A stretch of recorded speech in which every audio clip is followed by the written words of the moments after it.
friends, welcome back to my channel. I'm Ashley and you are watching The Rural Companion.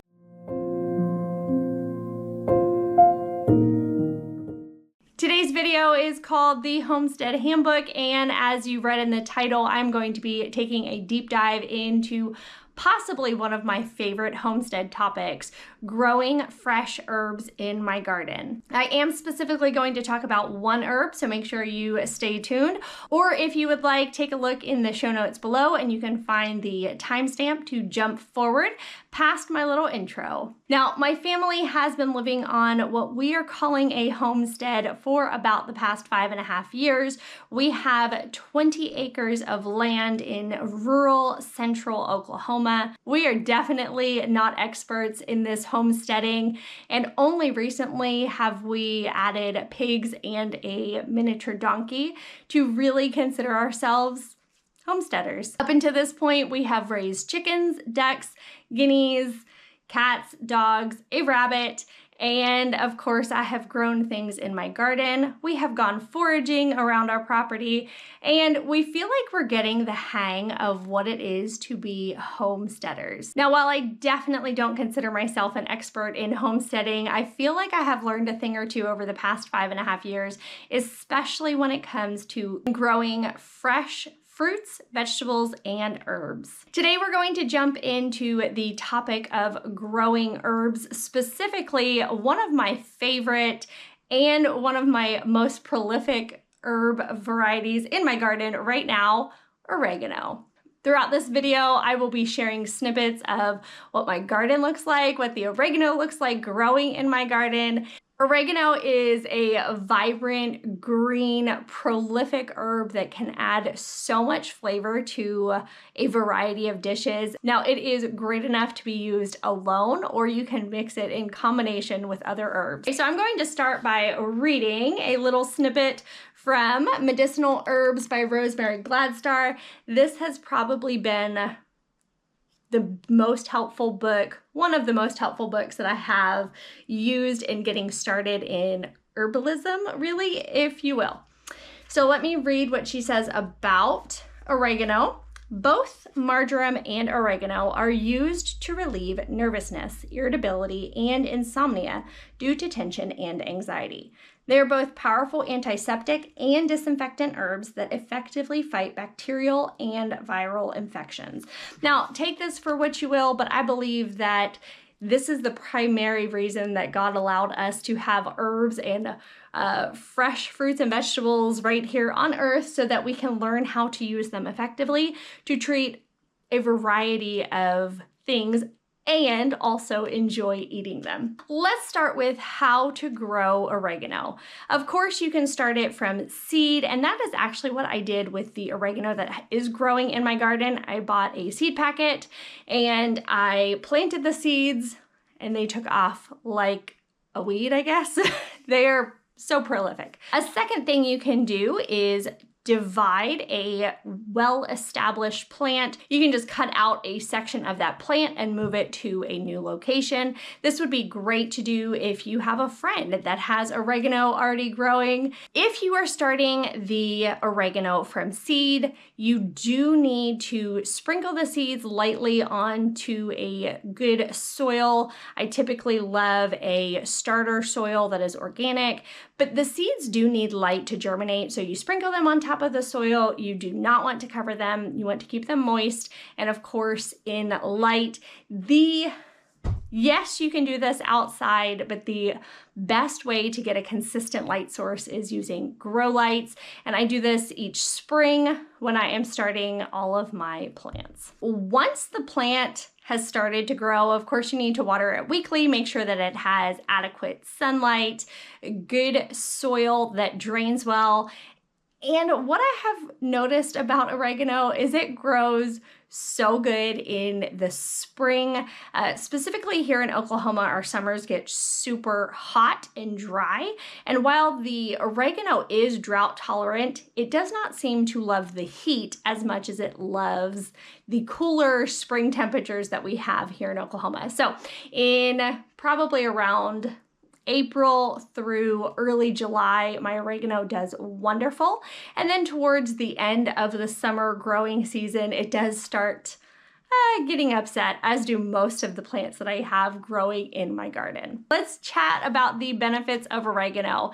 Now, we have already touched on the fact that oregano adds a flavor punch to so many dishes. I'm not just talking your typical Italian dishes, which is what you typically think of when you think of oregano, but it can also add flavor to your Mexican dishes, to your American dishes. I love adding oregano to just about anything because it's really good. It kind of has a spicy undertone, just really good. I love oregano. Oregano has anti-inflammatory, antioxidant, and antimicrobial properties.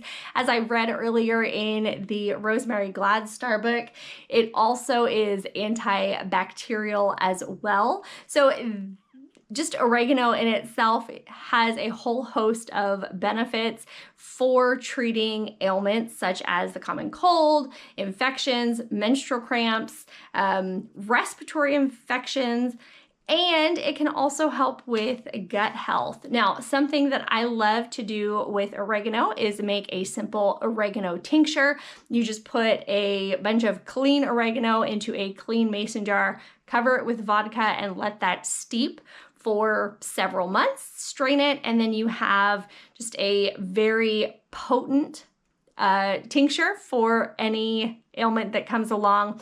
You could also steep your clean oregano in hot water, probably for 5 to 10 minutes. Make a really strong oregano tea and you can sip on that. That would help with all of these issues as well. It does contain vitamins A, B6, C, E, and K, as well as calcium, magnesium, iron, and potassium. It always amazes me when I look up a specific food that we already include into our regular diet, and I am just blown away at the nutritional qualities that each item contains. Okay, so let's talk about how to dry and store your oregano. So if you have a well-established plant like I do, you are going to want to make sure that the plant is at least 6 inches tall before you start harvesting. And as you can see, mine, well, it's probably over 2 feet tall. It definitely needed to be harvested, and so that is why I am finally tackling this. You do want to make sure that you don't take more than 1/3 of the plant. So when you give it a nice good haircut, leave a good amount left because you want to allow the plant to continue to thrive. You can then take the oregano inside and wash it really well. I normally use cold water and a splash or two of white vinegar for my first rinse. Then I will use just clean water for the second and third, sometimes more depending on how dirty the oregano is. We do live on a dirt road and my garden is pretty much right next to that dirt road. So our produce that I grow does tend to hold a lot of dirt. So I just will dunk it in the water, swish it around vigorously, shake it off, rinse, repeat several times until the water comes out clear. Then I will shake all the excess water off. Then I will allow it to begin the drying process on a towel on my counter. At this point, I will either bunch it up into like little sections to air dry, or I will remove the leaves from the stems and put it into my oven, and I will allow it to dehydrate at a very low temperature so as not to damage the benefits of the oregano. Once the herb is completely dry, then I will pack it into a mason jar or a Ziploc bag and store it in a dry, cool place. And it lasts for a very long time. Now, I don't know exactly how long it lasts because we always end up using it from one season to the next. So pretty much the oregano that I grow each summer is what we will use throughout that year. Okay, let's chat about recipes. Now you can take that dried oregano and mix it with several other seasonings to make a dry Italian seasoning mix. You can keep this on hand in your own kitchen, or you can gift it to friends. You'll need roughly 2 tablespoons each of dried basil, oregano, rosemary, thyme, and marjoram. Okay, another fantastic recipe that you have to try is oregano pesto. I thought I loved basil pesto, but oh my goodness, oregano pesto is so good. Okay, so it's the same concept. You're using your green herb, your Parmesan cheese, your garlic cloves, olive oil, salt and pepper, but you are using almonds instead of pine nuts, and of course oregano instead of basil. Phenomenal. This would be great on pasta or chicken. I think it would be great even as a dip for crackers or chips. Just a fresh and yummy alternative to your pesto. And then finally, green goddess fish or chicken.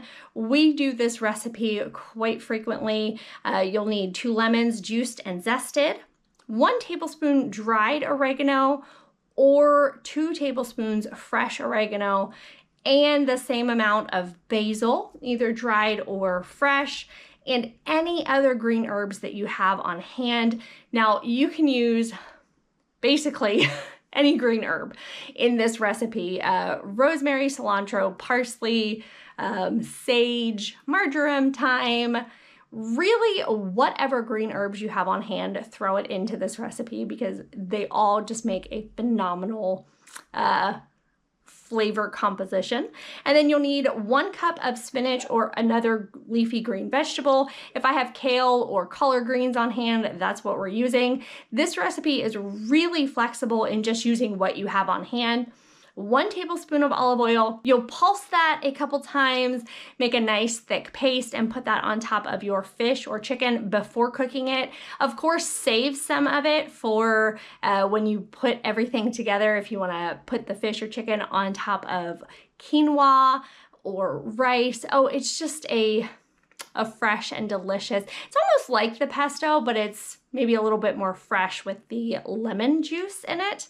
I hope you take the time to grow some oregano in your garden or use oregano in your kitchen, and be sure to let me know if you do how it turns out in the comment section below. Thank you so much for watching, and I will see you right here next time on The Rural Companion. Goodbye.